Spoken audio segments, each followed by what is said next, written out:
I'm Ryan. I'm 18 now, but this story happened when I was 13. It's something that still makes me double-check every locked door before I go to sleep. Back then, my family lived in a small rental house on the edge of town.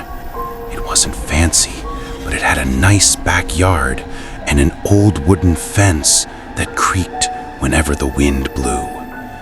My parents both worked late shifts, so most nights it was just me and my older sister, Kate.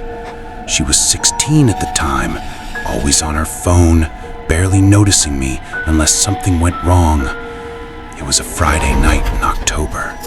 Kate was watching a movie in the living room, and I was in my room playing games. Around 10 p.m., the power flickered. The lights dimmed, then went out completely. I thought it was just the wind or an old fuse, but then I heard it. A slow tapping sound coming from the kitchen window. At first I thought it was tree branches, but it was too steady. Tap, tap, tap, like someone using a single finger on the glass. I called out to Kate, but she didn't answer.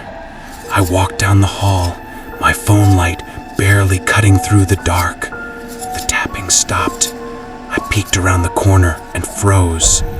There was a shadow at the window, a tall figure leaning close, breathing fog onto the glass. I could see the outline of his face, or maybe it wasn't even a face, just a smudge of darkness staring in. I ran back to my sister, whispering that someone was outside. She sighed, annoyed, thinking I was joking, until we both heard it. The back door handle rattling. She muted the TV.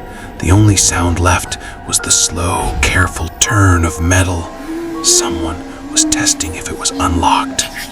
She grabbed my arm and whispered for me to get our dog from the backyard. That's when we both remembered the dog was outside. We looked at each other. Then we heard him bark, one sharp sound, followed by a whimper. Silence. My chest went cold. Kate called my dad, but there was no signal. She tried the landline, dead too. That's when we heard the door creak open. It wasn't the back one. It was the side door, the one that always stuck unless you pulled it hard. We heard slow, heavy footsteps. One step, then another. I remembered the sound of something wet, dripping, hitting the floor. Kate pulled me into the laundry room and told me not to make a sound. We crouched behind the washing machine, barely breathing. The footsteps came closer. I could hear him humming softly, an off-key tune that didn't sound human anymore. Then he stopped. I saw his boots appear at the doorway, muddy, dark. He stood there for what felt like forever. Then he turned and the humming faded as he walked back toward the kitchen.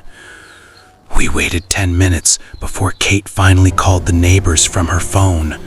They came running with flashlights, shouting our names. The man was gone. The police found footprints all over the house, muddy and wide, like someone had been circling for hours. They found our dog too, lying by the fence. The officer told our parents whoever it was had tried multiple houses in our area that week, always at night, always starting with the windows. We moved 2 weeks later. I still can't stand the sound of tapping on glass, and every time I hear wind against the fence, I swear I can still hear that tune, low, quiet, and just out of sight.